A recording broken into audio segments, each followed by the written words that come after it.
Hey guys, tonight we're going to talk about erasure. Not the dramatic explosive kind, but something quieter, more insidious. Imagine walking through your own life, feeling the edges of your existence begin to blur, like an old photograph left out in the sun. Picture yourself standing on a street corner, just a normal Tuesday, and you see someone across the road who is, impossibly, you. But they're not just a copy, they're better. And slowly, quietly, the world starts to agree. This isn't just a ghost story. It's a story about the terror of being replaced, of having your own life stolen from you, not by a monster, but by a more perfect version of yourself. What do you do when the people you love start looking through you? Their eyes slowly forgetting the person you are, in favor of the person you were perhaps always meant to be. So, before you get comfortable, take a moment to like the video and subscribe, but only if you genuinely enjoy what I do here. Let me know where you're watching from and what time it is for you down in the comments. I always find it fascinating to see where these stories are echoing out into the night. Now, dim the lights. Maybe turn on a fan for that soft background hum, and let's ease into tonight's journey together. It begins on a day so ordinary you'll struggle to remember the specifics later. It's the lack of ceremony that makes it so much worse. There's no clap of thunder, no sudden icy chill. It's just an afternoon, maybe a Tuesday in late autumn, when the sky has that tired, gray look and the trees are skeletal against it. You're walking home, a tote bag with a few groceries slung over your shoulder, the strap digging in just enough to be a minor, familiar annoyance. The air smells of rain and exhaust fumes, a smell so intrinsically linked to your daily commute that you barely notice it. You're waiting at a crosswalk, lost in thought about what to make for dinner, or a deadline at work, or that awkward thing you said to a colleague 2 days ago. Your mind is anywhere but here. And that's when it happens. Across the 4 lanes of traffic, standing in front of a bookstore you like, you see yourself. The recognition is instant and absolute. It's not a vague resemblance. It's your coat, the slightly worn one with the loose button on the right cuff.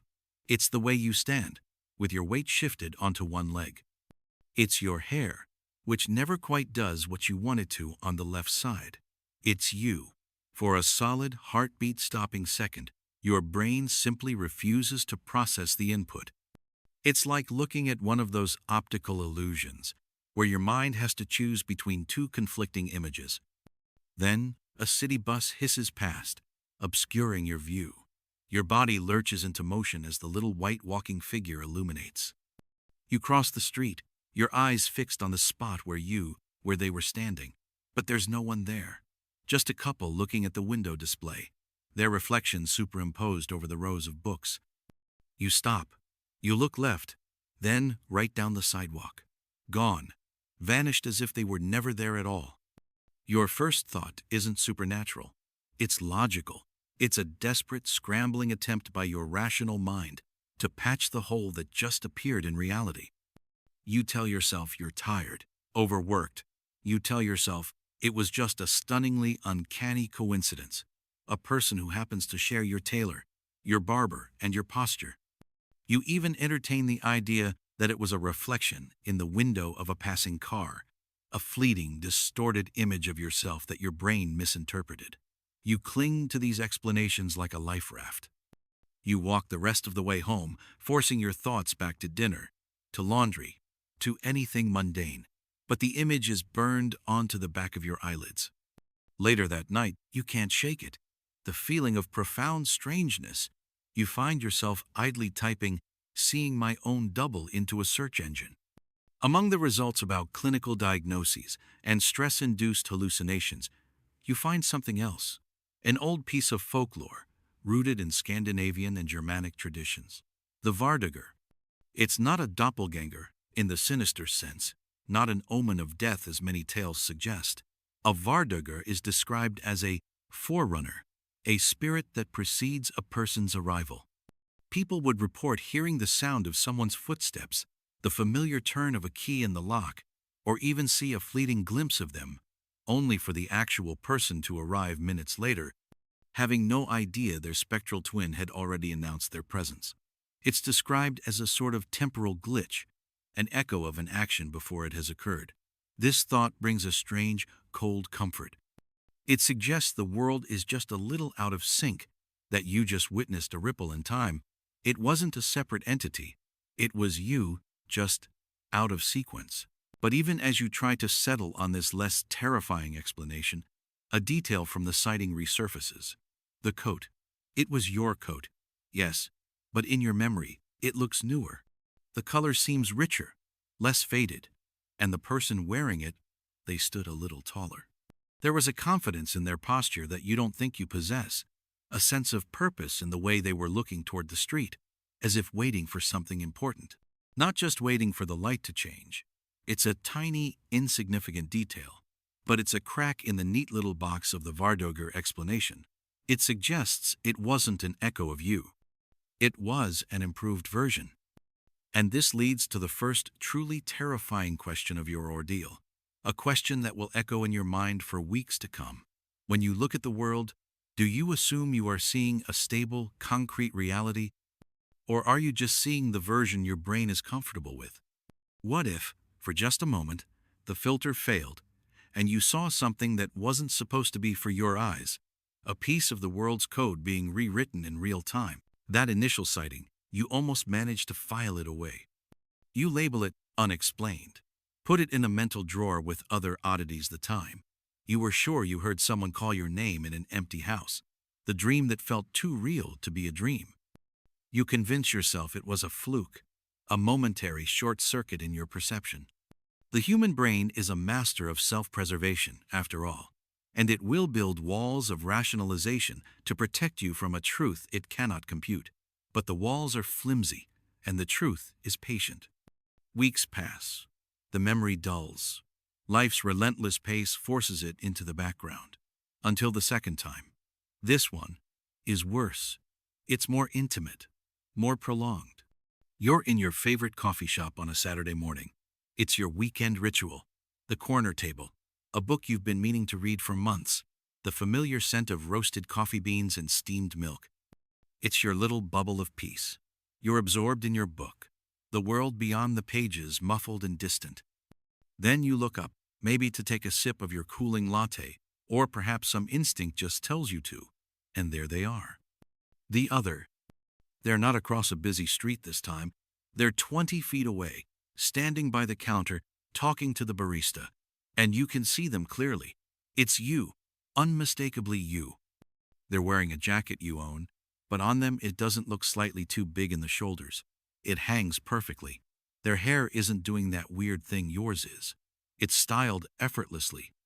But the clothes are just the superficial layer. It's the way they hold themselves. You're watching yourself, but it's like watching a movie star playing you. They're laughing with the barista, an easy, genuine laugh that makes her laugh in return.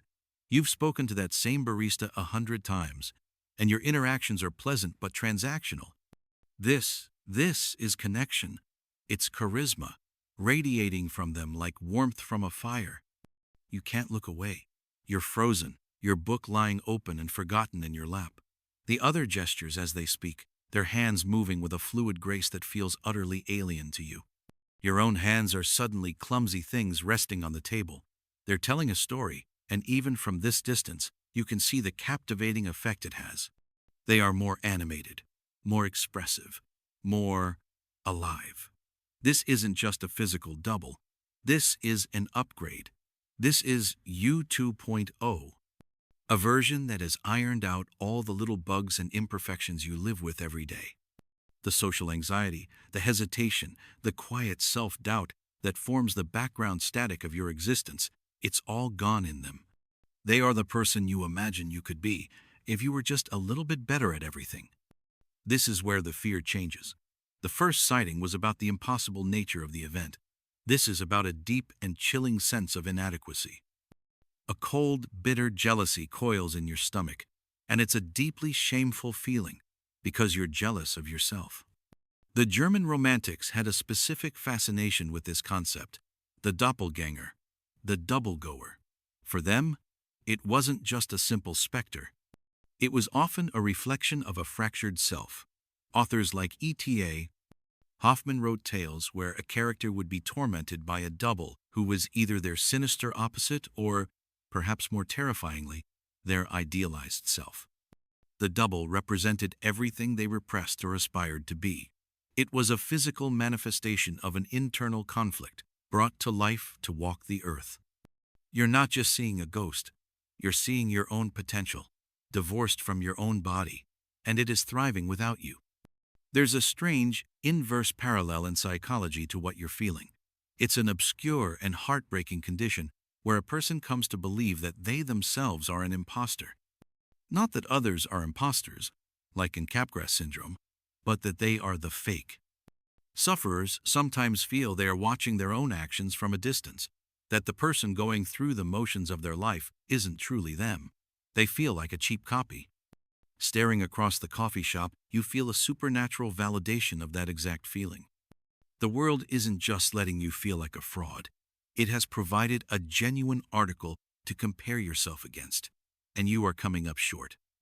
The other turns, their coffee now in hand, and for a half-second, their eyes sweep across the room and seem to meet yours. There's no shock in their gaze, no confusion, just a flicker of something you can't quite name. Pity? Acknowledgement? And then they turn and walk out, leaving you in the sudden echoing silence of your own small world. The warmth of the coffee shop feels gone. The hum of conversation now sounds like a dull roar. Your bubble of peace has been violently popped. The question that haunted you after the first sighting now has a terrifying new dimension. It's no longer just about a glitch in reality. It's about your place in it. Is your identity, your very self, something intrinsic and absolute? Or is it defined by its performance? If another version of you exists that performs the act of being you better than you do, which one holds the more legitimate claim to your life? The rationalizations are much harder to grasp onto now. Two sightings, both so clear, so vivid, the idea of a simple misunderstanding, of a tired mind playing tricks, feels childishly naive. You are being haunted, not by a ghost in a white sheet, but by an improved reflection of yourself. The world, however, remains stubbornly normal. No one else has seen them. You are carrying this impossible secret alone, and the weight of it is starting to press on you, making you quiet and withdrawn. You feel like you're on the edge of a great, invisible precipice, and everyone else is just walking around, blissfully unaware. The true erosion begins, as it so often does, with a casual remark from a friend. Let's call him Alex. You've known Alex for years. You've been through breakups, job losses, and celebrations together. His opinion matters. You're meeting for a drink after work at your usual spot, a dimly lit bar with sticky floors and good music. It's a familiar routine, a comfortable space. You're halfway through your first beer, talking about some nonsense at work, when Alex laughs and shakes his head. You know, he says, leaning back in his chair, you were on fire the other day. You pause, your glass halfway to your lips. What are you talking about? I haven't seen you since last week. Alex frowns, a slight, confused crinkle between his brows. No, it was Tuesday. Yeah, Tuesday afternoon, over by the old theater. I was on the other side of the street, but I saw you talking to Sarah from accounting. Man, I've never seen her laugh that hard. You had this whole little crowd around you. You were telling that story about your trip to the coast, the one with the seagull? A cold, heavy dread begins to seep into your limbs. You know that story. It's one of your go-to anecdotes, but you haven't told it in months. And you definitely weren't by the old theater on Tuesday. You were stuck in a marathon meeting that you'd been complaining about to Alex via text just a day earlier. Alex, you say, your voice a little tight, that wasn't me. I was in the quarterly budget meeting from noon until 5 on Tuesday. Remember? I texted you about how I was losing my mind.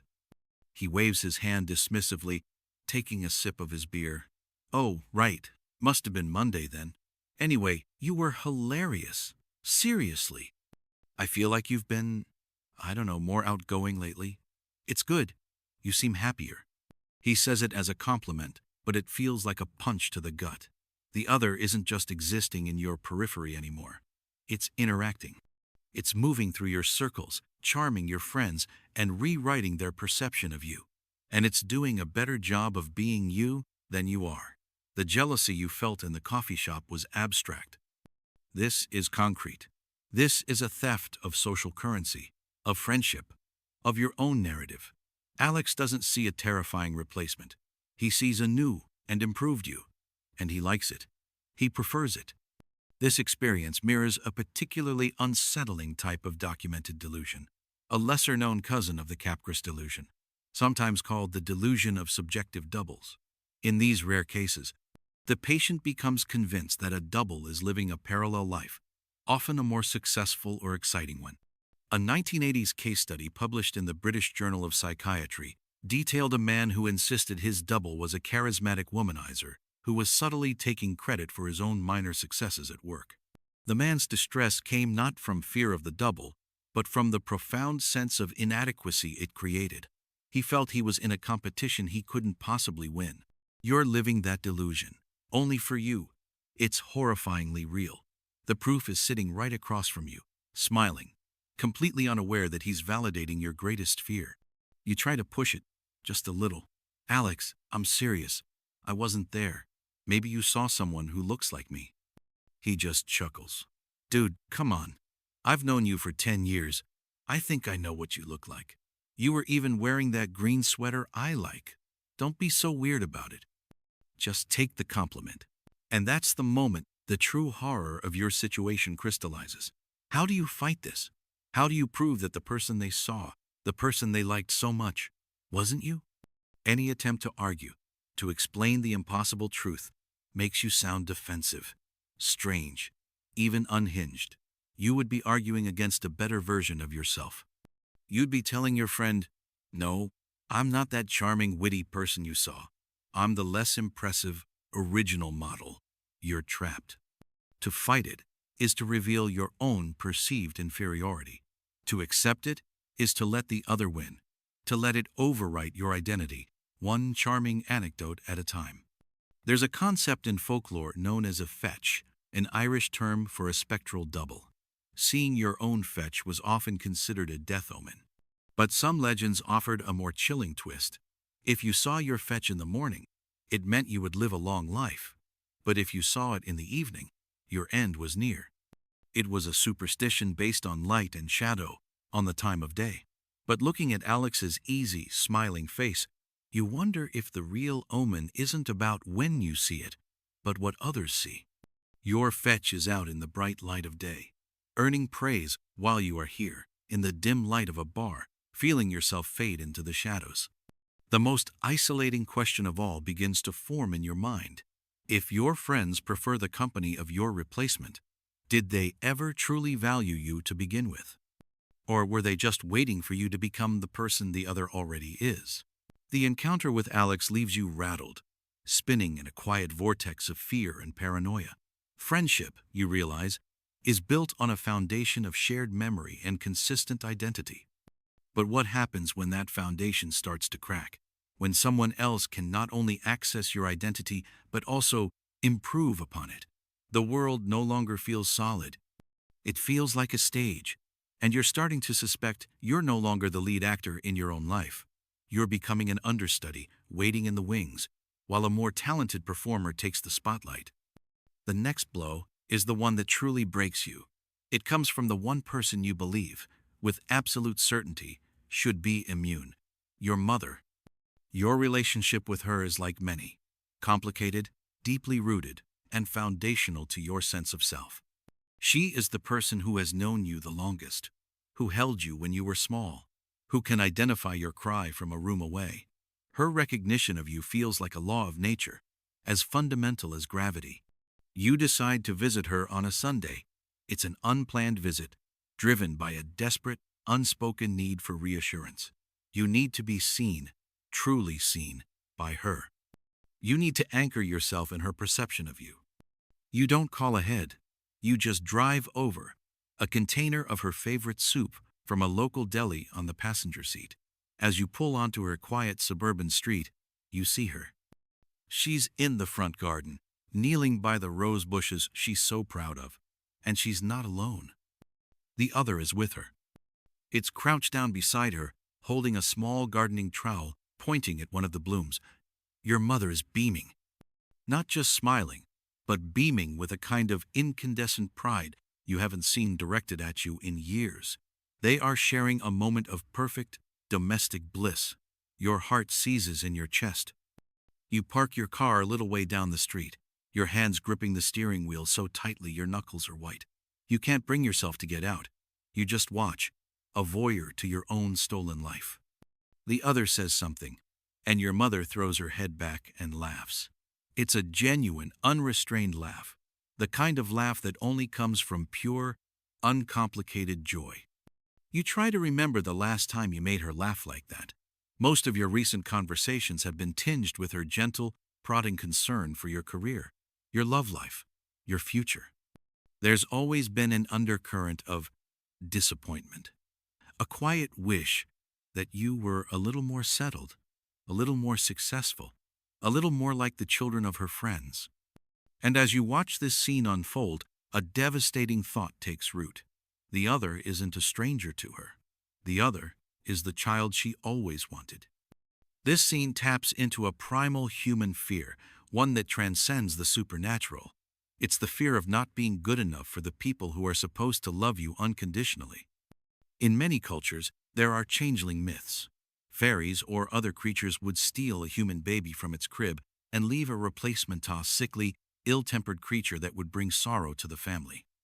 The horror of those stories was always for the parents, who were left with a thing that looked almost right but felt deeply wrong. But you're experiencing the inverse of that tale. You are the original child, watching as your parent embraces the changeling, because this changeling is perfect. It is charming, helpful, and happy. It doesn't bring sorrow, it brings the joy she's been missing. A historical account from the 19th century, during the trial of Bridget Cleary in Ireland, reveals the terrifying power of such beliefs. Her husband became convinced she was a changeling left by the fairies and went to horrific lengths to try and drive the fairy out and get his real wife back. His perception of her had been so completely altered by folklore and paranoia that he could no longer see the woman he married. You are witnessing a similar perceptual shift, but it's happening without violence, without superstition. It's happening naturally. Your mother isn't seeing a monster or a fairy. She's seeing her child, suddenly blossoming into the person she always hoped you'd be. How could she possibly question that? Why would she want to? The other stands up, brushes the dirt from its knees, and helps your mother to her feet. The gesture is so gentle, so considerate.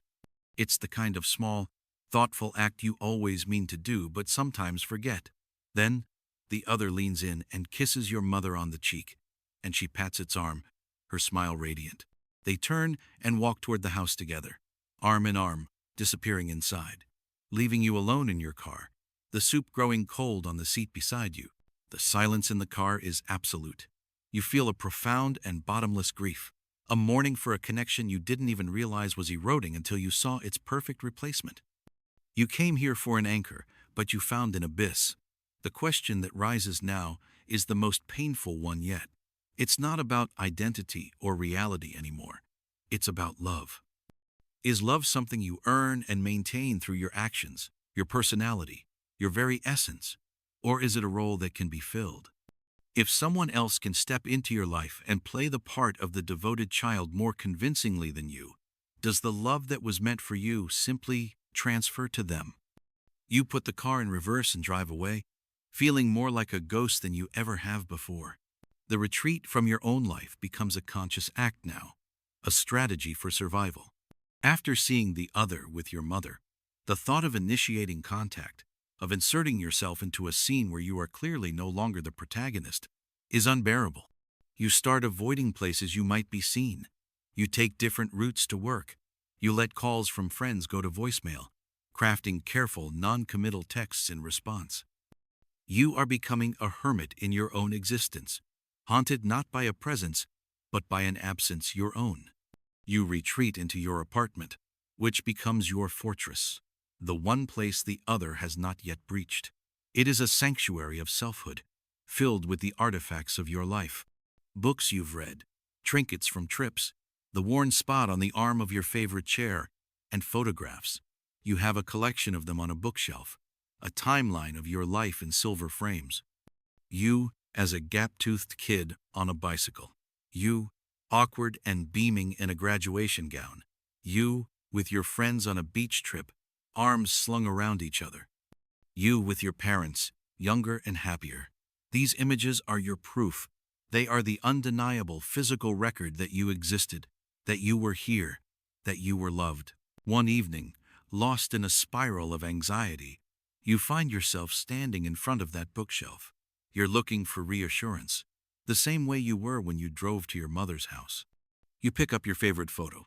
It's a candid shot from a few years ago, taken by Alex. You're laughing, a genuine unposed laugh, your head tilted back slightly. You've always loved this picture because it captured a rare moment of pure, uncomplicated happiness. It's the version of yourself you like the best.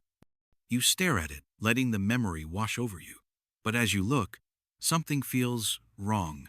It's a subtle wrongness, the kind your brain registers before you can consciously identify it. The image seems less sharp than you remember. The lines are not as crisp. You hold it closer to the lamplight. Your face, it's slightly out of focus. Not blurry in the way a poorly taken photo is blurry. It's more like looking at something through a heat haze, a faint, shimmering distortion around the edges of your smile. The background is perfectly sharp. You can see the individual leaves on the tree behind you. Alex, who is partially in the frame, is crystal clear. Only you are starting to waver. Your breath catches in your throat. You quickly grab another photo, one of you and your sister at her wedding. You remember the day perfectly. You remember the stiff material of the dress, the scent of her perfume, the way she squeezed your hand before walking down the aisle. In the photo, she is sharp and radiant. The guests in the background are clear, but you are just slightly softened. Your features are less defined, as if the camera struggled to capture you. It's like you are receding from the image, your hold on the photographic paper becoming tenuous. This phenomenon, while sounding like pure paranormal fiction, has a strange, reported precedent in the world of spiritualism and photography.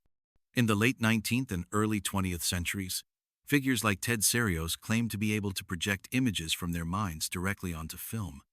The resulting psychic photographs were often hazy, dreamlike, and indistinct images held in place by sheer force of will. The most unsettling accounts were not of projecting new images, but of altering existing ones, of a person's focused grief or obsession seemingly causing a loved one to fade from a family portrait. It was dismissed as trickery, of course, but the core idea was terrifying, that a powerful enough focus, a strong enough belief, could alter the physical record of the past. You frantically go through every photograph you have. One by one, you see the same horrifying effect. In group shots, you are the one person who is slightly indistinct. In solo pictures, the whole image has a strange, ethereal quality. It's as if your very existence is losing its resolution, becoming a low-quality copy of a once vivid original. The ink that forms your face is becoming unbound from the paper, losing its conviction. The artifacts that were supposed to be your proof are now becoming evidence of your erasure. You think of an old, unsettling anecdote you once read about the early days of photography. A woman in a small village, upon seeing her own portrait for the first time, was said to have become convinced that the camera had stolen a piece of her soul. She believed that the image in the frame now held a part of her that she had lost, and she grew weaker and more listless over time, while the photograph remained unchanged, a perfect, frozen version of her. You always thought of it as a quaint story about superstition clashing with technology, but now it feels chillingly prescient. What if a photograph isn't just a memory, but a tether? A physical anchor holding your identity in place across time? And what if your tether is fraying? The question that grips you now is one of existential permanence. If you are erased from the physical records of your own past, does that past still belong to you? If the photos fade, if the evidence of your laughter and your presence blurs into nothing, will the memories in your own mind be the next to go? You are watching yourself become a ghost in your own history, and you are utterly powerless to stop it. The fading photograph in your hand is no longer a source of comfort. It is a prophecy. The fading photographs are the final catalyst. Passivity is no longer an option. The slow, creeping erasure has backed you into a corner, and the only way out is to confront the source of it head on. The fear is immense, a cold, heavy thing in your gut, but it's now matched by a desperate, clarifying anger. This is your life, your identity, your memories. You will not let them be stolen without a fight. You have to find the other. You have to face them. But how do you find someone who is everywhere and nowhere at once? Someone who is living a phantom version of your own life. You start to think like a hunter. You know your own habits, your own patterns, your own favorite places. If the other is a better version of you, it will likely share your tastes, but with more confidence, more success. You stake out the coffee shop where you saw them, the bookstore from the first sighting, the park where you like to walk. For days, there's nothing. You feel like you're chasing a ghost, your resolve fraying with each empty hour. Then, you get lucky. Or perhaps unlucky. It's a Thursday evening. You're driving home from another fruitless search when you see them. They're walking out of the lobby of a sleek, modern office building downtown. It's a building you've always admired, home to a company you once dreamed of working for, but you never had the courage or the qualifications to apply. Of course, the other works there. They are living your dream career just as effortlessly as they are charming your friends. They don't see you. They turn and walk down the street, briefcase in hand, looking every bit the successful professional. You park your car haphazardly, your heart pounding, and follow on foot, keeping a safe distance. They walk with a purpose you envy, navigating the evening crowds with ease. They turn a corner, and you quicken your pace, afraid of losing them. You round the corner and stop dead. They've stopped. They're standing in a small, quiet plaza, waiting. It feels like a trap. It feels like they knew you were following them. They turn to face you. Their expression isn't one of surprise or alarm.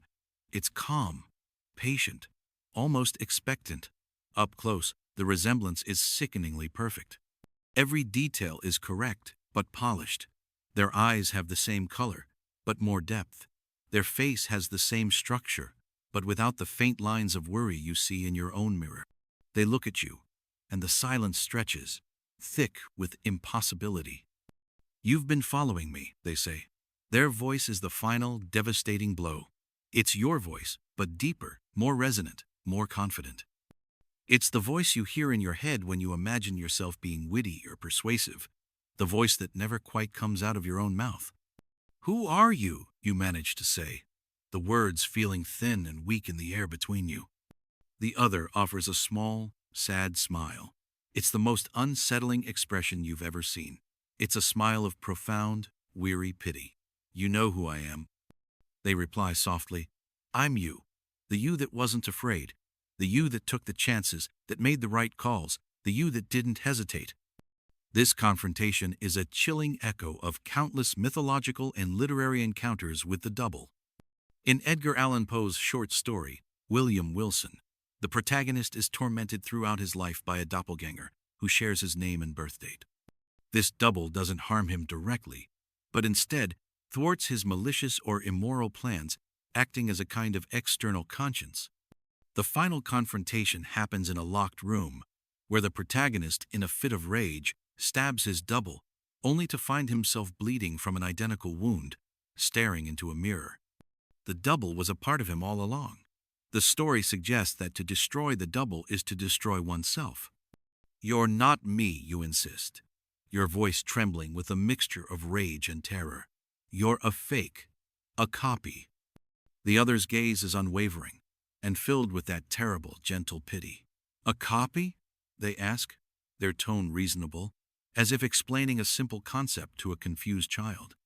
Is a flower that blooms more of a copy than the bud that it grew from? Is the finished painting a copy of the first, hesitant sketch? I'm not a copy. I'm the result. I am the potential, realized. They take a small step closer. You're the one who feels like a ghost, a rough draft, a fading echo, don't you? The words hit you with the force of a physical blow because they are true. It's the secret shameful thought you've carried for years, the quiet whisper of inadequacy that has been the soundtrack to your life. They haven't just stolen your life, they have read your soul.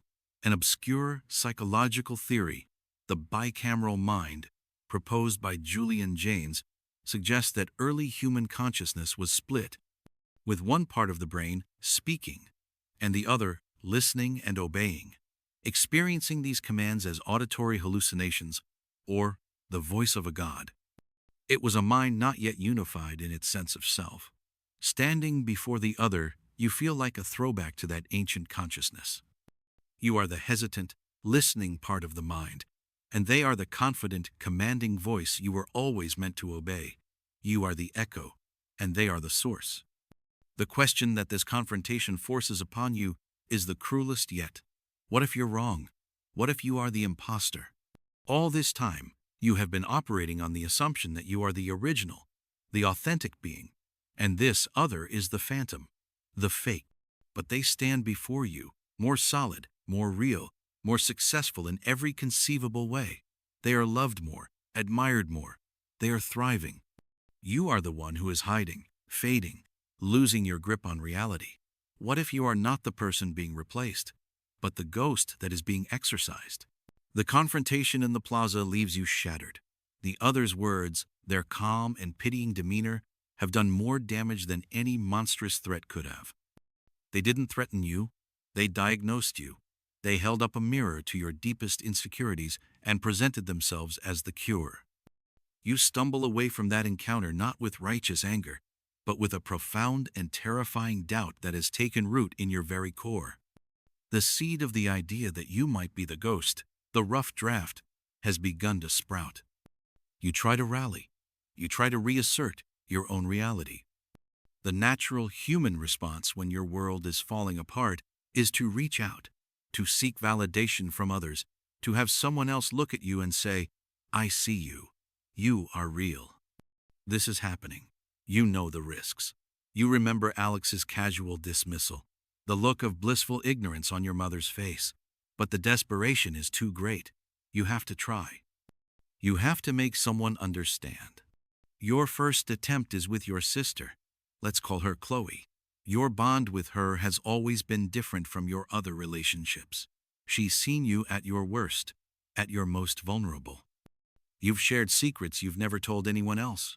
If anyone will believe you, if anyone can see past the surface, it will be her. You call her, your hand shaking, and ask to meet. You choose a neutral, public placier, quiet corner of a park. She arrives, looking slightly stressed, glancing at her phone. You start to explain. You try to keep your voice even, to lay out the events logically.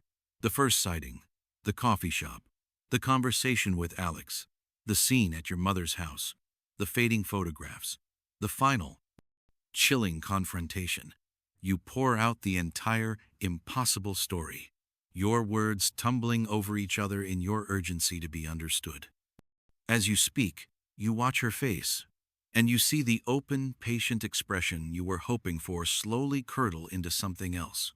It's a subtle shift, a tightening around her eyes, a soft, worried purse of her lips. It's not the face of someone hearing a fantastic truth. It's the face of someone listening to a loved one unravel. When you finish, breathless and exposed, she is silent for a long moment. She reaches out and places a hand on your arm. Her touch is meant to be comforting, but it feels clinical. "Okay," she says, her voice gentle, the way one might speak to a frightened animal. That's a lot, and it sounds like it's been really, really scary for you." "It is scary, Chloe, it's real. I saw him. I talked to him." "I know you believe you did," she says, her voice still maddeningly calm. "But listen, you've been under a lot of stress at work, right? You told me things have been tough. And you haven't been sleeping well. Sometimes, when we're exhausted and overwhelmed, our brains can do strange things. They can play tricks on us." Every word is a dismissal, wrapped in the language of concern. She's not hearing your story. She's diagnosing your symptoms. This is the classic, tragic trajectory of those who claim to experience the paranormal. Historically, Countless individuals, from medieval mystics claiming to see angels to modern individuals reporting alien abductions, have had their experiences recontextualized as mental illness. The 19th century moral treatment movement in asylums, while progressive for its time, was built on the idea that insanity was a result of a person being overwhelmed by life's pressures. The cure was calm, reason, and a structured environment, the very things your sister is now trying to impose on your terrifying reality. She's trying to manage you, not believe you. You try to show her proof. You pull out your phone, your hands trembling as you scroll to the pictures. "Look," you say, your voice cracking. "Look at the photos. I'm fading from them." She takes the phone and squints at the screen. She swipes through a few. "Honey," she says, handing it back gently, "these just look like old phone pictures. The quality isn't great on some of them. Maybe a little bit of lens flare or something. I don't see anything wrong here." Her inability to see it is more terrifying than the fading itself. It means the effect is not just on the object, it's on the perception of the object. The world is conspiring to hide the evidence of your erasure. You are losing your grip not just on your life, but on a shared reality. You and your sister are now standing in two different worlds. In hers, you are having a breakdown. In yours, a monster is stealing your life. There's a deeply unsettling account from a folklore archive, a story from rural Appalachia about a man who claimed his reflection in the creek was livin' a separate life. He said he'd see it move on its own, smiling when he was sad. His family, worried for his soul and his sanity, took him to the local preacher. The preacher's solution was to have the family pray over him and to avoid all reflective surfaces. The man's illness was his reality. The family's care was a complete denial of it. They weren't helping him fight the reflection. They were trying to make him forget it existed. Your sister, with her talk of stress and lack of sleep, is doing the exact same thing. She's trying to save you from your own mind, not from the other. The final, devastating part of the conversation comes when she says, maybe you should think about talking to someone. A professional. There's no shame in it. I could help you find someone. The suggestion hangs in the air, a death sentence for your credibility. The moment you are labeled as a patient, your story becomes a symptom. You are no longer a witness. You are a source of data for a diagnosis.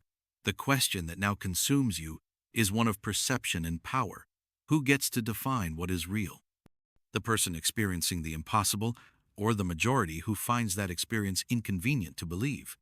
Your attempt to find an ally has only deepened your isolation, pushing you further toward the edge where the world of the sane ends and the world of the lost begins. The conversation with Chloe is a turning point. It's the moment you realize that seeking help from the world you know is futile. The system, whether it's family, friends, or medicinists, designed to correct a deviation from the norm. But you're not deviating. You're being overwritten by a new norm. The very act of trying to explain your situation is interpreted as evidence of your instability, creating a perfect, nightmarish catch-22. The more you struggle, the tighter the net of concern and pity draws around you, suffocating you with its good intentions. You retreat further. The quiet in your apartment is no longer a comfort. It's a ringing silence filled with the echoes of your own fading significance. You start to experience microlapses, tiny fissures in the fabric of your world that are almost more disturbing than the grand, dramatic events. You'll be talking to a cashier at the grocery store, and for a split second, their eyes will slide right past you, as if you've become momentarily transparent. You'll hold a door open for someone, and they'll walk through without a word of thanks, their gaze fixed on a point beyond you, as if the door opened on its own. These are small things, easily dismissed as rudeness or inattention, but they are happening too often. You are beginning to flicker. The first, truly terrifying manifestation of this forgetting happens fittingly with the person whose memory of you is supposed to be the most recent and vivid, your sister, Chloe. It's been about a week since your disastrous meeting in the park. You haven't spoken since. The silence from her end is heavy with worried meaning. You know she's probably talking about you to your mother, to your friends, constructing a narrative of your decline. The thought is so painful you push it away. You're in a bookstore, not the one from the first sighting, but a large chain store in a mall. You're aimlessly browsing, trying to lose yourself for a few hours, when you see her across the aisle, looking at the bestseller tables. Your first instinct is to hide, to slip behind a bookshelf. But then a wave of desperate longing washes over you. You just want one normal interaction, one moment to feel like her sibling again, not her patient. You take a breath and step out from behind the shelf. Chloe? She looks up from the book she's holding, and for a full, heart-stopping second, there is nothing in her eyes. No recognition, no surprise, no worry. Just the polite, blank look of a stranger interrupted by another stranger. Her brow furrows slightly, a question in her expression. Do I know you? It's only a second, maybe two, but it's the longest 2 seconds of your life. In that void, you feel the universe tipping over. The foundation of your entire life, the bedrock of your identity built on family and shared history, crumbles to dust. You are looking at your own sister, and she does not know who you are. Then, recognition dawns. It floods back into her eyes, but it's slow. It's not the instant, reflexive recognition of a loved one. It's a searching recognition, like trying to place a face from a long-ago class. Oh my God, she says, a hand going to her chest. You scared me. I didn't see you there. She forces a laugh, but it's brittle. My mind was a million miles away. She's explaining it away. For her, it was a moment of distraction. For you, it was an abyss. You saw the truth. For a moment, her memory of you was gone, wiped clean. The connection was severed. And then, her brain, through habit or some lingering trace of your existence, rebooted. It found the old file and reloaded it. But for a second, the file wasn't there. This experience touches on the terrifying fragility of memory and recognition. Neurologically, facial recognition is a complex process. Conditions like prosopagnosia, or face blindness, show us that the ability to identify even the most familiar faces can be lost due to brain injury. But what you experienced wasn't a flaw in your sister's brain.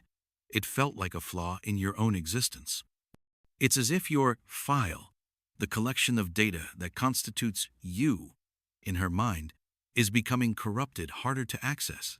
There's an old, sad piece of folklore, a tale whispered in parts of northern England, about the unremembered. They weren't ghosts of the dead, but spirits of the living who had, through some great sorrow or isolation, thinned their connection to the world. The stories say they could walk through their own villages, past their own kin, and be utterly unseen. They were not invisible in a magical sense. They simply no longer registered in the minds of others. Their presence left no impression. It was the ultimate, tragic state of loneliness to be physically present, but existentially absent. You are becoming one of the unremembered. Chloe is talking, asking how you are, her voice laced with that now familiar, careful concern, but you can barely hear her. You're still reeling from that moment of blankness. You mumble an excuse, something about needing to be somewhere, and you turn and walk away, leaving her standing there, a confused and worried look on her face. You don't look back. As you walk numbly through the mall, a new and horrifying question presents itself, one that rewrites the entire threat. You've been afraid of the other replacing you. But what if that's not its goal? The other is building its own life, a better life, on the foundation of yours. What if it doesn't need to replace you in your old life? What if it just needs you to be forgotten? Erasure isn't the means to the replacement. The replacement is the means to your erasure. The goal isn't to step into your shoes. The goal is to make it so your shoes never existed at all. You are not being pushed out. You are being deleted from the source code. That horrifying blank stare from your sister becomes a dark obsession. It proves that the problem is not just social, it's metaphysical. You are not just being outshined, you are being undone. Your existence is being actively, though subtly, unwritten. Logic and reason have failed you. The people you trust cannot help you. So, you turn to the only place that might have a language for what is happening to you, the realm of the archaic, the superstitious, the forgotten. You plunge into a desperate, frantic course of research, spending your nights scrolling through digitized archives of folklore, occult forums, and obscure anthropological texts.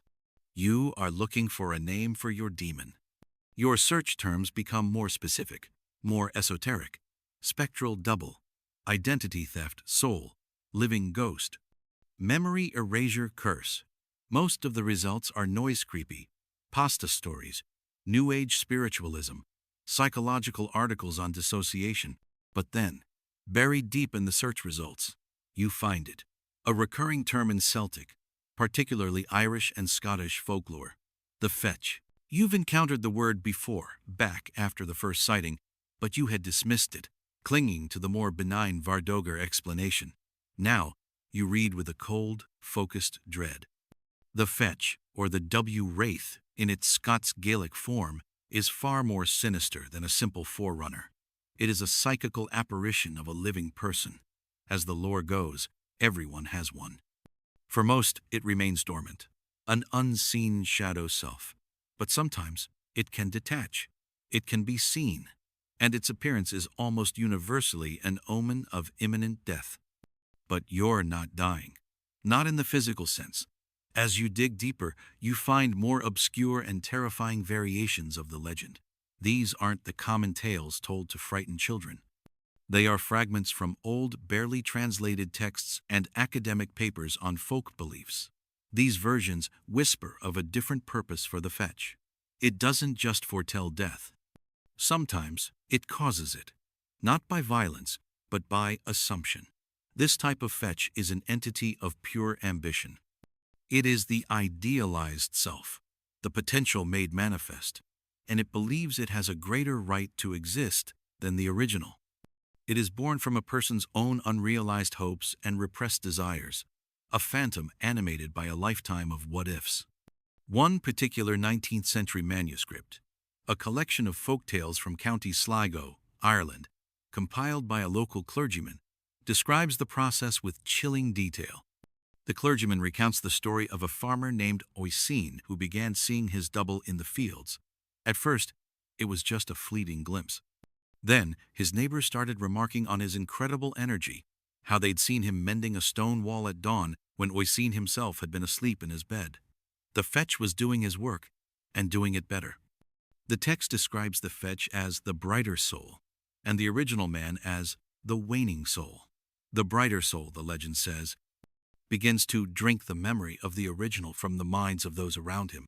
It doesn't steal the memories, it reassigns them. The wife's memory of her wedding day remains, but the groom's face in her mind slowly becomes that of the brighter soul. The fetch doesn't kill the man. It starves him of connection. It unmakes him, leaving him a hollow, unremembered wanderer until his physical body, with no place left in the world, simply gives out. Reading this, you feel a jolt of terrifying recognition. This is it. This is the blueprint for your own destruction. The other is your fetch. It is your brighter soul, and it is drinking the memory of you from the world.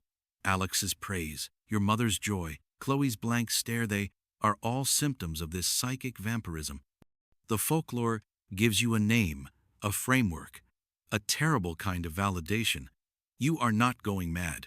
You are the victim of a supernatural process, an ancient and predatory spiritual mechanism. This discovery also explains the pity in the other's eyes. From its perspective, it isn't being malicious.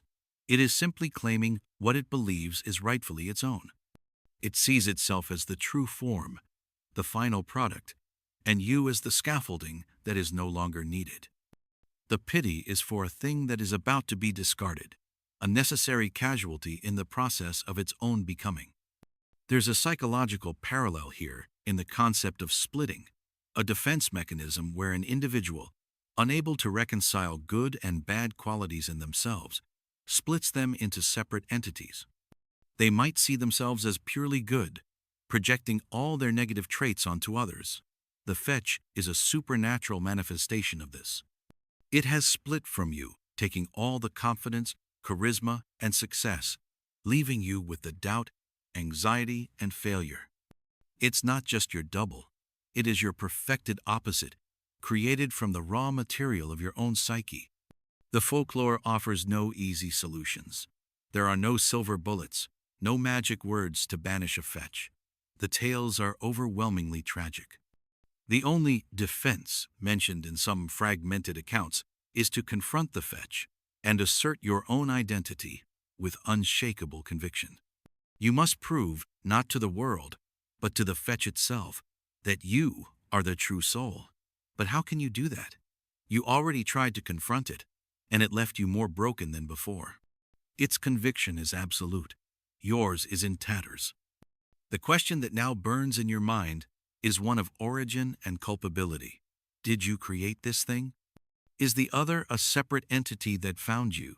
Or is it a part of you that you birthed through your own unhappiness, your own quiet desperation to be someone else? Is the fetch an external monster? Or is it a form of metaphysical suicide, where your own desire to be better has created the very instrument of your own erasure? You are no longer just a victim. You may also be the author of your own demise. Armed with the terrifying knowledge of the fetch, your home is no longer a sanctuary. It's a museum of a life that is being decatalogued. Every object, every photograph, every worn piece of furniture feels like a relic of a dying identity. The silence is heavy, and the paranoia is a constant, low-grade fever. You start to notice things, small things at first, so insignificant that you question your own senses. But the pattern is undeniable. An invasion is underway, not a forceful one, but a subtle, creeping infiltration of your most personal space. It begins with your favorite mug. It's a simple ceramic mug, a faded blue, with a small chip on the rim that your fingers always find. It's been your mug for years. One morning you go to the cupboard to get it, and it's not there. In its place is a different mug. It's the same shade of blue, but it's new, flawless, with no chip. It's a perfect, sterile replacement. You search the entire kitchen, the dishwasher, the drying rack. The old mug is gone. It hasn't been broken or misplaced. It has been replaced. As if an editor has gone through your life and decided to swap out a worn-out prop for a newer, better one. You try to tell yourself it's a mistake, a trick of the memory. Maybe the old one finally broke and you threw it away without thinking, but you know you didn't. The unease is a physical sensation, a cold knot in your stomach. Then, a few days later, it's the books on your nightstand. You have a stack of 3 books there, a novel you're halfway through, a collection of poetry, and a nonfiction book you keep meaning to start. You wake up one morning, and the order is wrong. The poetry book is now on the bottom. You know, with an unshakable certainty, that you left it on top. It's a meaningless change, a tiny disruption in the quiet order of your life. But it's not your change. Someone else has been here. Someone else has touched your things. The changes become more significant. You come home from a long, aimless walk and find a framed poster on your wall is hanging perfectly straight. You always meant to fix it. It's been hanging slightly crooked for months, a minor task on a long list of things to do. Now it's been done for you. The sight of it, so perfectly aligned, fills you with a primal dread. The other your fetch is not just living a parallel life outside. It is beginning to merge with yours. It is crossing the threshold of your home, not like a burglar to steal things, but like a poltergeist of self-improvement, tidying up the loose ends of your existence. This phenomenon is a twisted version of a common haunting trope, the house-sitter ghost. There are countless anecdotes in paranormal literature of spirits that don't rattle chains or moan, but instead perform domestic chores.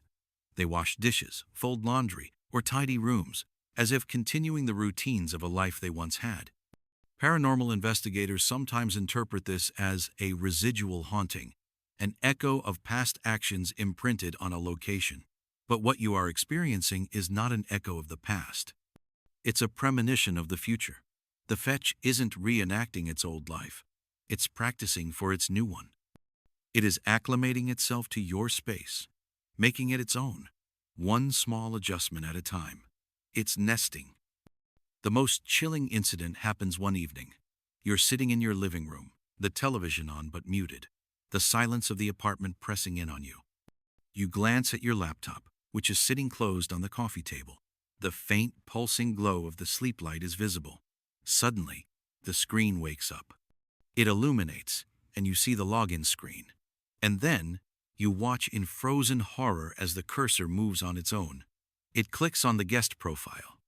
The password dots appear in the entry field, one by one, and the machine logs in. Someone is accessing your laptop remotely, but it's not a hacker. The guest profile is what you let friends use. It has no access to your files, your history, your life. It's a sterile, empty version of your digital space. The fetch is not trying to steal your data. It's just looking around, testing the locks, seeing what it's like to be inside. After a few moments of inactivity on the guest desktop, the cursor moves to the shutdown command. The screen goes black. The intrusion is over. It was clean, quiet, and utterly terrifying. This experience aligns with a modern, technological twist on old fears. The digital doppelgänger is a concept that has emerged in discussions about AI and online identity. It refers to the idea that our data, our online presence, could one day be used to create a perfect digital simulation of us, an AI that talks like us, thinks like us, and knows all our secrets. You are experiencing the supernatural precursor to that fear. Your fetch isn't just a physical entity, it is becoming a digital one too, capable of crossing boundaries that should be impassable. You no longer feel safe anywhere. Your home has been violated, not by force, but by a chilling, intimate tidiness.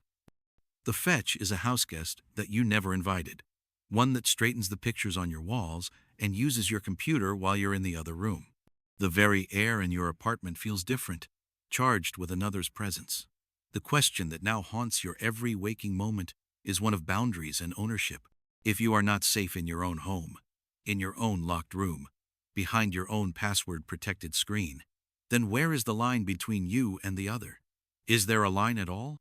Or are you two merging, two overlapping circles of existence, with your own circle shrinking and fading as the other's grows, brighter and more defined, until there is nothing left of you but the space it occupies? The violation of your home marks a new, terrifying stage of the ordeal. The fetch is no longer a parallel entity living a separate, better life. It is now actively encroaching, bleeding into the very fabric of your world, tidying you away piece by piece. The psychological toll is immense. You live in a state of constant, vigilant dread. Every object in your apartment is a potential source of terror. Did you leave that book there? Was that door always slightly ajar? You are losing trust in your own memory, your own senses. The fetch's gaslighting is so profound, it's happening even when it isn't there. You have to get out. You can't stay in that apartment waiting for the next subtle change, the next quiet active replacement. You start spending your days walking, just walking through the city for hours, trying to stay in motion, trying to outrun the encroaching silence. You walk through crowded streets, feeling completely, utterly alone, a ghost at the feast. You are an island of terrified awareness in a sea of oblivious people. It's during one of these aimless, desperate walks that the ultimate betrayal occurs. It's a bright, cold afternoon. The sun is low in the sky, casting long shadows. You're walking down a familiar street, one you've walked 1,000 times, heading in the general direction of a park. You're lost in your own miserable thoughts when you see her coming towards you on the same sidewalk. Your mother. Your heart leaps, a painful, complicated mix of hope and fear. It's been weeks since you saw her in the garden with the other. You haven't spoken. Part of you wants to run, to turn down a side street, and avoid the inevitable, painful interaction. But another, deeper part of you, a part that still clings to the belief that a mother's love is a fundamental law of the universe, forces you to stay your course. This will be the test. Can she see you? Will she know you? She gets closer. She's smiling, a soft, pleasant smile. But it's not directed at you. She's looking just past you, over your shoulder. You are directly in her path. A collision is imminent. You slow your steps, your breath catching in your throat. This is it, the moment of truth. She is 10 feet away, 5 feet. You open your mouth to say her name, and she walks right past you. Her shoulder brushes yours, a faint, incidental contact. She doesn't flinch, she doesn't pause. Her gaze remains fixed on something down the street behind you. She murmurs a faint, automatic, "Pardon me," the kind of polite noise one makes when navigating a crowd of anonymous strangers. It's not directed at you. It's directed at an obstacle. You stand frozen on the sidewalk, the stream of pedestrians flowing around you. You turn and watch her walk away. You watch the back of her head, the familiar coat she always wears in the winter. She hasn't recognized you. It wasn't a blank stare that was then corrected by memory. It wasn't a moment of distraction. It was a complete and total absence of recognition. You were no more significant to her than a lamppost or a crack in the pavement. Then, the final soul-crushing blow. You see what she was looking at, what she was smiling towards. Down the street, leaning against the entrance to a cafe, is the other. It sees her approaching and pushes off the wall, its face breaking into a wide, welcoming smile. The very smile she was returning. It raises a hand in a casual, confident wave. Your mother quickens her pace, her own smile widening. She is on her way to meet her child, her real child. You watch as they meet. The other leans in and gives her a kiss on the cheek, the same gesture you saw in the garden. They link arms and disappear into the cafe together, a perfect picture of familial warmth, leaving you on the cold sidewalk, utterly erased from the scene. This experience is the very essence of a specific, deeply unsettling horror subgenre, the fear of non-personhood. It's not the fear of death, but the fear of never having mattered.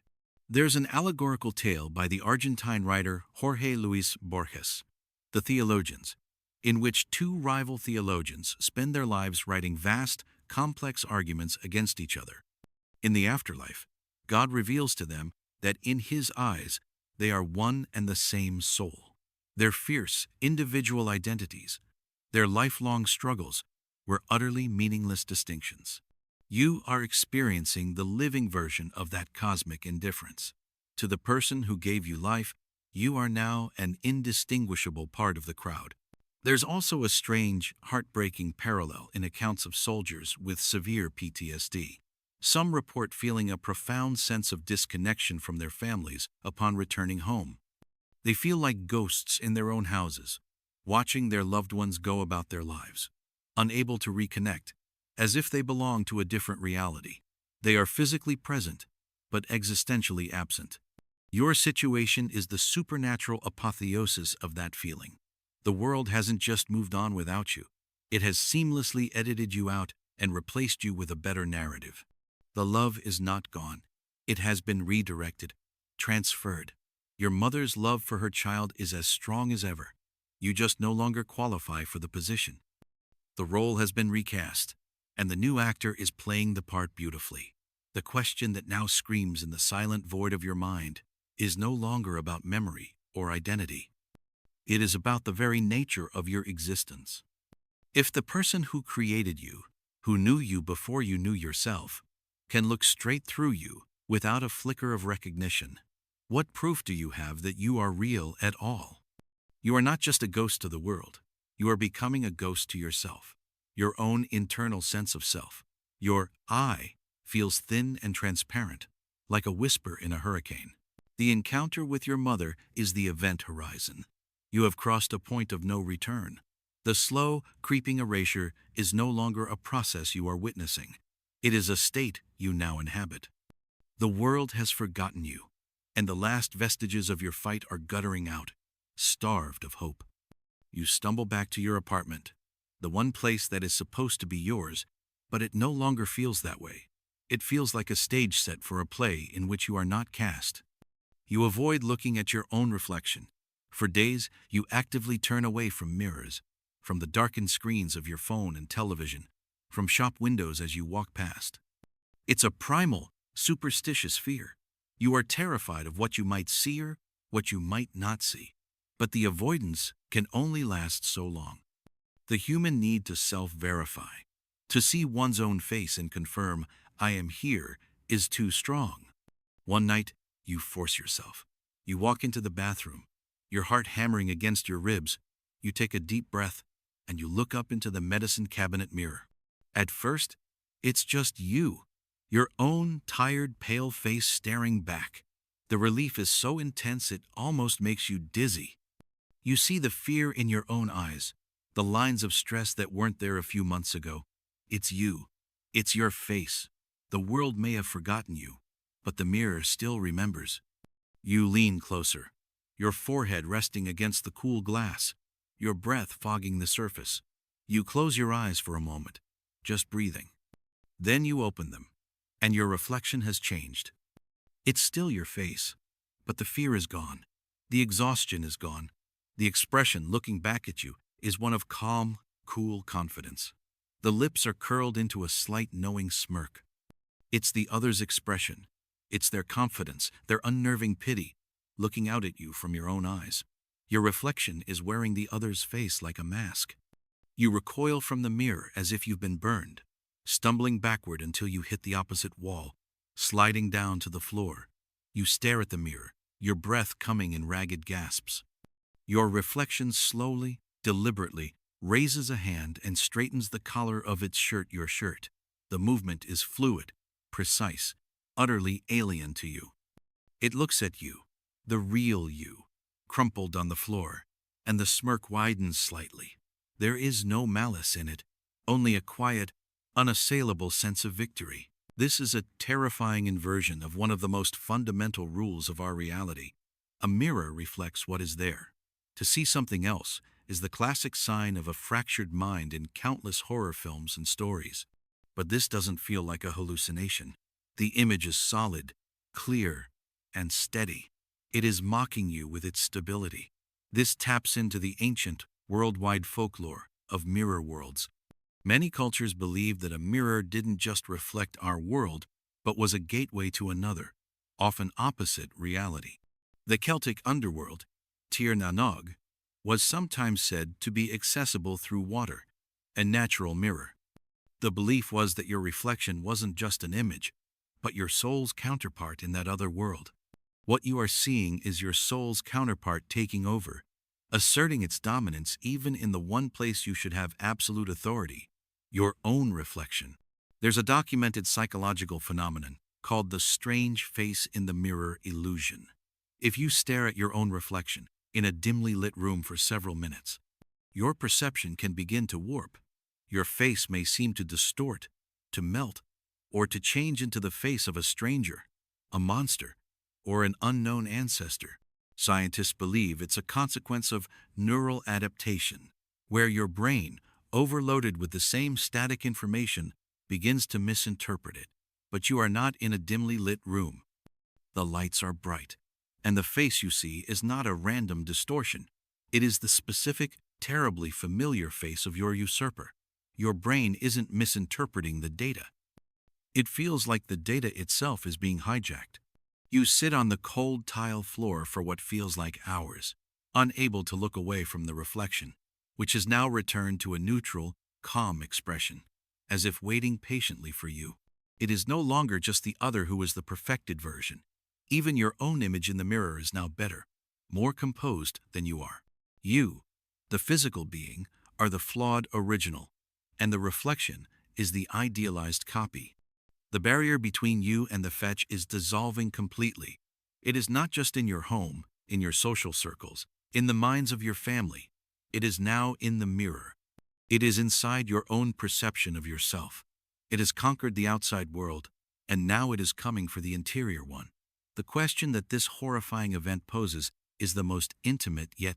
If your own reflection sides with your enemy, if it no longer validates your existence but instead validates your replacement, then what part of you is actually, truly you?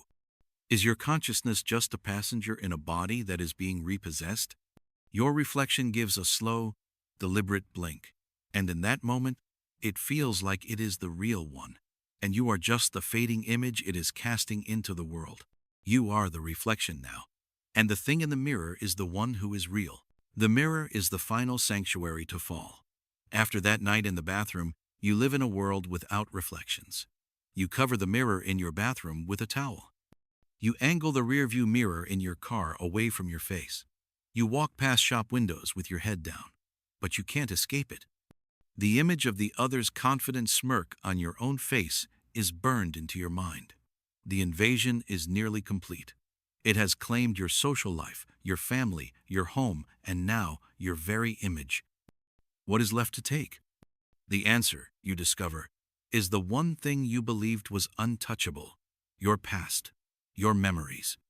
You are clinging to your memories now, as the last proof of your existence. The world may have forgotten you, but you remember. You remember the secret handshake you and Chloe had as kids. You remember the specific off-key way your father used to sing in the car. You remember the taste of the cake at your 8th birthday party. These are your stories, the building blocks of your soul. They are the only things the fetch cannot have. Or so you believe. Driven by a final, desperate impulse to prove your own primacy, you decide on a last, hopeless confrontation.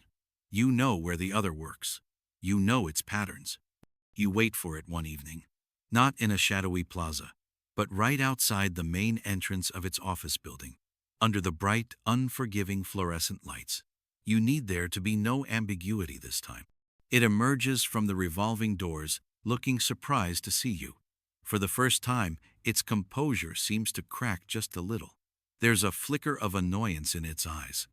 It doesn't want you here, in its new, successful life. "What are you doing here?" it asks, its voice low and sharp. "I know what you are," you say, your own voice surprisingly steady. The terror has burned away, leaving a core of cold, hard certainty. "You're a fetch. You're stealing my life." The other lets out a small, weary sigh. The annoyance is gone, replaced by that familiar, infuriating pity. "We've been over this. I am not stealing anything. I am simply succeeding. You should try it. This is your moment, your one last gambit.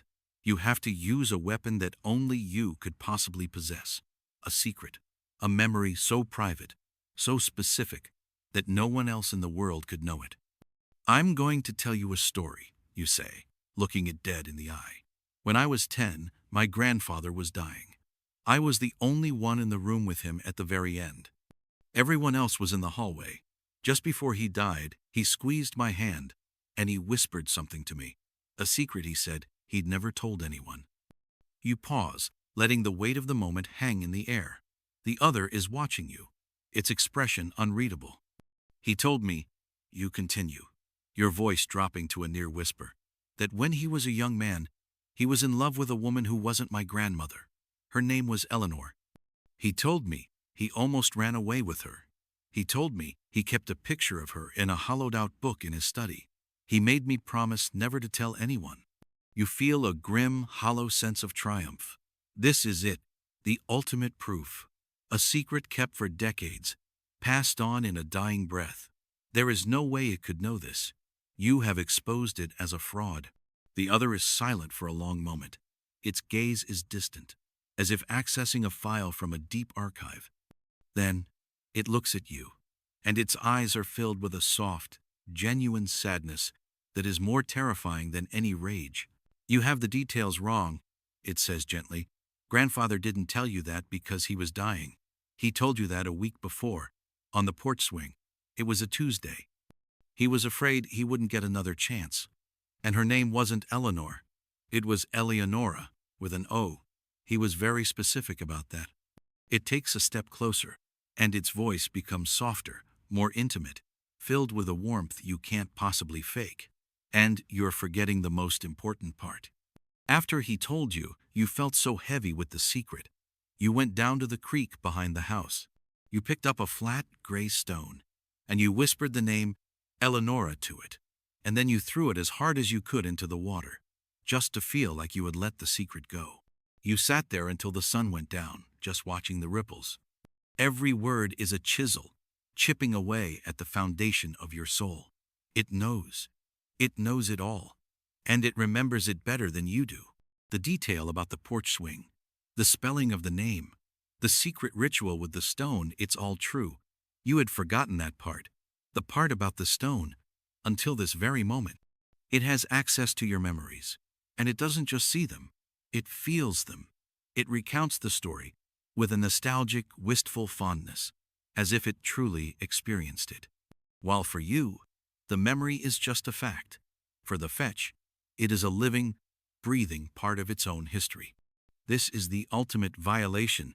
This is the theft of the soul itself.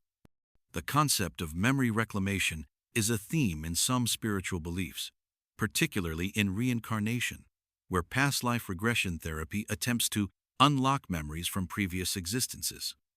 But this is the opposite. This is memory appropriation. The fetch is not recalling its own past life. It is assimilating yours, and in the process, it is becoming the more authentic archivist of your own experiences.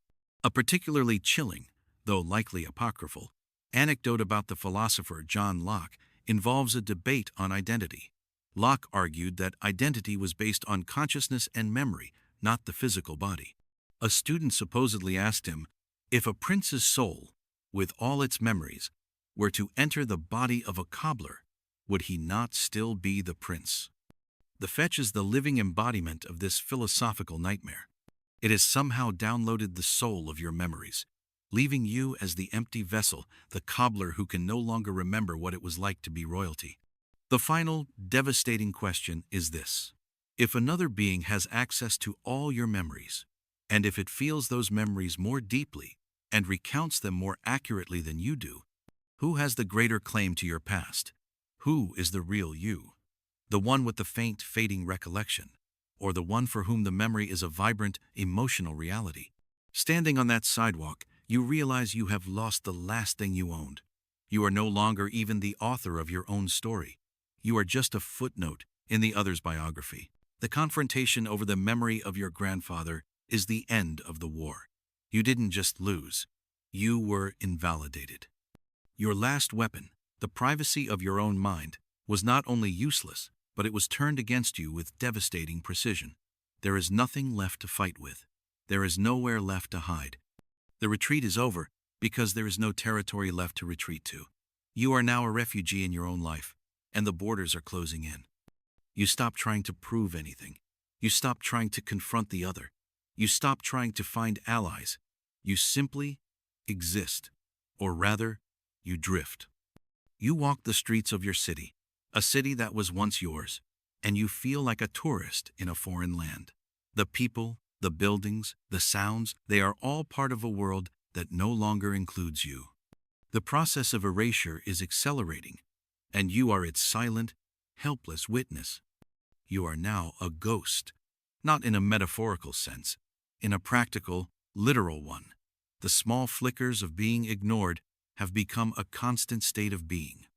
You can stand in the middle of a crowded sidewalk, and people will flow around you, their paths diverting just enough to avoid collision, but their eyes never register your presence. It's as if you are a rock in a stream, an inanimate object to be navigated without a second thought. You have become part of the scenery. One day, you go to a cafe and order a coffee. You say your order to the barista, a young man with tired eyes. He doesn't look at you. He stares at a point just over your shoulder. You repeat your order, louder this time. He still doesn't respond. Then, a person behind you in line says their order, and the barista nods and immediately begins to make their drink. He never heard you. Your voice no longer carries the signal of a person who needs to be acknowledged. You leave the cafe, the price of the coffee still in your hand. You are not just invisible. You are inaudible. The technology that once tethered you to the world now confirms your non-existence. Your phone stops ringing, not just from friends and family, but completely. No more spam calls. No more marketing texts. It's as if your number has been removed from every list, good and bad. You try to log into your email account, and the system tells you, this account does not exist. You try your social media, the one you haven't touched in months. Page not found. Your digital footprint, the entire constellation of data that proved you were a participant in the modern world, has been wiped clean. Not deleted by a user, but purged from the system itself, like a corrupted file being automatically cleansed. This complete and total erasure resonates with a particularly chilling aspect of totalitarian regimes, as described in novels like Orwell's 1984. The concept of the unperson. When a person fell out of favor with the party, they weren't just executed. They were erased from history. Their name was removed from all records. Their image was clipped from all photographs. Any mention of them was obliterated. It was as if they had never been born. This was considered a punishment worse than death, the complete nullification of a life. You are being made an unperson, not by a political party, but by a quieter, more patient, and more terrifyingly efficient force. You see your loved ones from a distance, living their lives. You see Alex, your friend, laughing with a group of people outside a bar. You stand across the street, watching him, feeling a pang of something. It's not sadness anymore. It's a dull, hollow ache, the phantom limb pain of a connection that has been amputated. He is happy. He is thriving. His life has continued, uninterrupted and perhaps even improved by your absence. You see your sister Chloe, pushing her young son on a swing in the park. She looks relaxed, carefree. The worried frown she wore when she was dealing with you is gone. She is unburdened. Your descent into what she thought was madness was a weight on her, and now that weight has been lifted. The most painful sight is your mother. You see her through the window of a grocery store, carefully selecting vegetables. She looks content, peaceful. The subtle lines of disappointment that you used to see around her eyes have softened. The child that caused her so much quiet worry is gone, replaced by a perfect, successful, happy version. She has the child she always wanted, and the ghost of the child she actually had no longer troubles her. They are all better off without you. This is the cruelest truth. Your erasure has been a net positive for everyone you ever cared about. This leads you to a devastating philosophical question that turns all your fear and anger inward. What if the fetch isn't a malevolent force? What if it's a corrective one? In biological terms, apoptosis is the process of programmed cell death, where a cell that is damaged or no longer useful essentially commits suicide for the greater good of the organism. What if you are that damaged cell? What if the universe, in its cold, indifferent wisdom, has a mechanism for improving itself, for replacing a faltering component with a superior one? What if the other's existence, and your corresponding erasure, is not a tragedy, but a form of cosmic housekeeping? Perhaps you are not a victim of a great injustice, but a necessary sacrifice for a better reality. The world has not just forgotten you, it has healed from you. You are now a spectator to your own life. The concept of your life is itself a fading echo, a turn of phrase that no longer holds any meaning. It is the life, and you are merely watching it unfold from an impossible distance.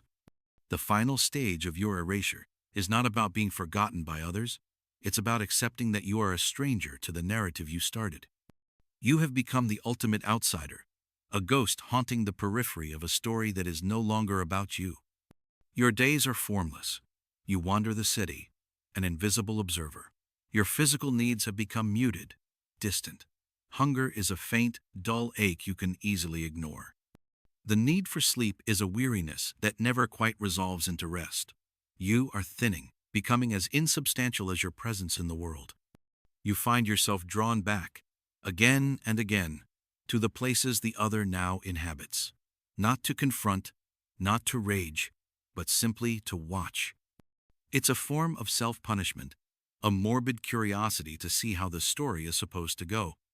One evening, you find yourself standing outside your old apartment building. Your apartment. You look up at the familiar window on the third floor. The lights are on. A soft, warm glow spills out into the encroaching twilight. You know, with a certainty that no longer frightens you, that the other is in there. This is its home now. It has been for some time. You wonder what it's doing. Making dinner? Reading one of your its books? Living the quiet, peaceful evening that you used to crave but could never quite achieve. Your mind always buzzing with anxiety and self-doubt. You watch for a long time. The window is a perfect, framed tableau. Then, A second silhouette joins the first. It's a figure you don't recognize at first, and then your hollowed-out heart gives a painful lurch. It's a person you dated, someone you cared for deeply, but the relationship fell apart. It crumbled under the weight of your insecurities, your inability to truly open up. You ended things, convinced you were sparing them the burden of your own unhappiness. Now, you watch as the other and this person move together in the kitchen, their silhouettes dancing in a pantomime of domestic bliss. They are cooking together. They laugh, and the other leans in and kisses them. It's a soft, natural gesture, full of an easy intimacy you were never capable of. They are living the future you threw away. The other didn't just take your life. It salvaged it. It went back and repaired the broken pieces, built the bridges you burned, and is now effortlessly achieving the happiness you convinced yourself you didn't deserve. This scene embodies a concept from speculative fiction, the idea of a shadow timeline or an alternate reality where you made different choices. In many stories, a character gets a glimpse of the life they could have had if they'd turned left instead of right, taken the job, or stayed in the relationship. It's usually a source of regret or a lesson to be learned, but you are not just glimpsing it. You are watching it happen in real time, in your reality. The other is living your road not taken, and it has paved it with gold. There's an old melancholic folk belief found in some coastal communities in Scotland about the tide ghosts. These weren't spirits of the dead, but the spectral forms of sailors lost at sea. The legend said that these ghosts would sometimes return to their homes and watch their families through the windows, unable to make contact, unable to move on, simply observing the lives that continued without them. They were trapped between worlds, belonging to neither. You are a tide ghost, shipwrecked from your own existence, able only to watch from the shore as life goes on in the warm, lighted house you can never enter again.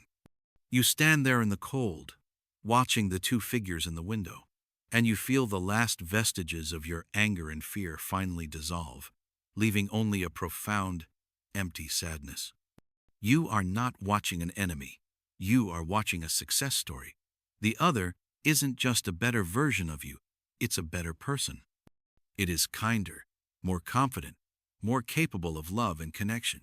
It is making the people in its life happy, the people who were once in your life.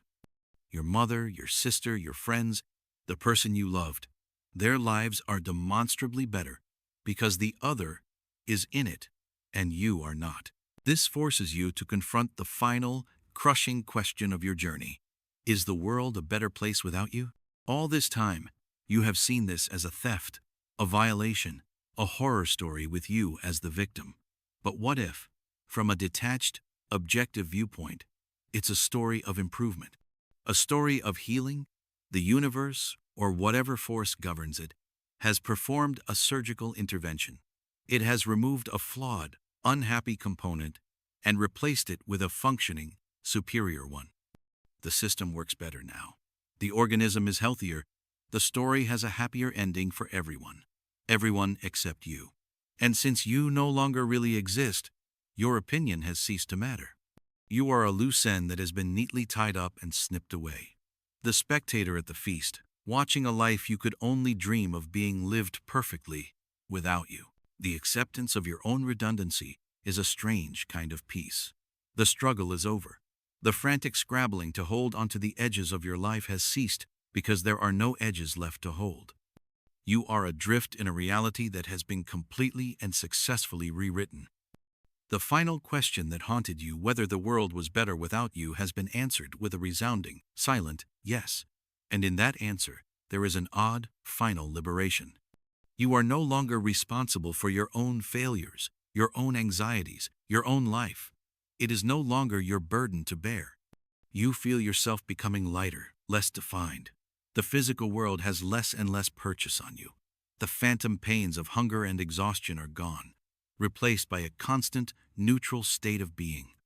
You are pure observation, a disembodied viewpoint. You are a camera, recording scenes you have no part in. The final threads connecting you to your old life, the threads of anger, love, and grief, have all snapped. There is only the quiet hum of what is. As you fade, as your consciousness thins to the consistency of smoke, a final, overarching narrative question begins to form. It's not a question born of fear or despair, but of a calm, philosophical curiosity, the last flicker of a mind analyzing its own dissolution. What if the premise was wrong from the very beginning? What if the other, the fetch, the brighter soul, was not the replacement? What if it was the original, and you were the ghost all along? Consider the possibility. What if, at the moment of your birth, or perhaps at some crucial junction in your life, your soul, your potential, your true self split? What if the primary consciousness, the one with all the drive and charisma and potential for happiness, the other went on to live the life it was supposed to?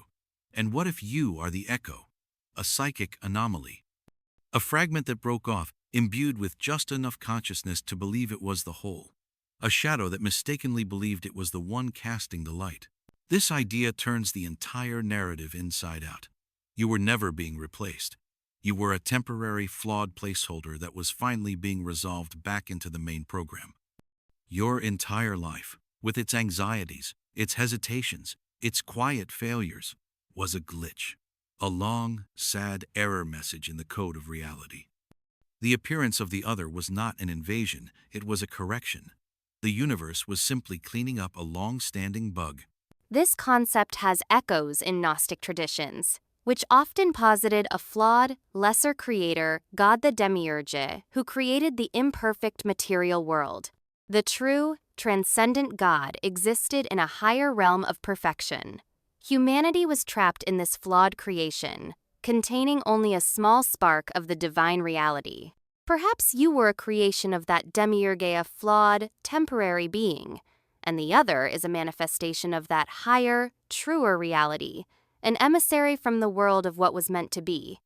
It hasn't come to steal your life, but to reclaim the spark of divinity you were holding, to consolidate the soul back into its proper, perfect form. There's a strange modern myth, a piece of internet folklore, about the concept of a glitch in the matrix, where people report seeing impossible things, a cat repeating the same motion, a person disappearing that suggests reality is a simulation. The most unsettling of these stories are not about seeing external errors, but about realizing one's own role might be that of a non-player character, an NPC, an autonomous but fundamentally unreal background character in someone else's story. This entire time, you thought you were the protagonist of a horror story. What if you were just a supporting character, an NPC in the other's triumphant biography, and your final function was simply to fade away once the main character had fully come into their own? As your last wisps of self-awareness dissolve, this is the final thought that brings not terror, but a sense of profound cosmic rightness. The confusion is over. The paradox is solved. The better version wasn't the imposter. The better version was simply the real you, finally arriving to claim its existence. Your fading isn't a death, it's a homecoming. You are a whisper returning to the voice, a shadow returning to the body, a dream that is ending upon the dreamer's waking. The legacy you leave is not your own. It is the perfect, beautiful, happy life that the real you is now living. And as you disappear completely, you leave behind no trace, no memory, no ghost. You leave behind only a world that is, finally, exactly as it should be. The story we've walked through tonight is not about a monster in the closet, but about the terrifying fragility of the self. It suggests that our identity is not a fortress, but a story we tell ourselves, a story that must be constantly reinforced by the people and the world around us. What happens when the world decides to tell a better story? The idea of the fetch, the supernatural doppelgänger that doesn't just predict our end but actively usurps our life, is a powerful metaphor for our deepest insecurities, the fear that we are not good enough, that our loved ones would be happier with a more perfect version of us. This narrative leaves us adrift in a sea of unsettling questions. Is our existence defined by our own internal consciousness? Or is it a consensus, a role granted to us by others that can be just as easily revoked? The true horror of this tale is not the loss of life, but the loss of reality itself. the slow, quiet peeling away of every layer of proof until nothing is left. It is the ultimate gaslighting, perpetrated by the universe itself. As you go to sleep tonight, perhaps you'll think about the tethers that hold your own identity in place, the memories, the relationships, the physical traces of your past. And you might wonder, just for a moment, how strong those tethers really are. What if a version of you exists that never made the mistakes you did? A version that is happier, more loved, more successful. And what if that version is the real one, patiently waiting for the universe to correct its mistake? What if you are just the fading echo of a better song,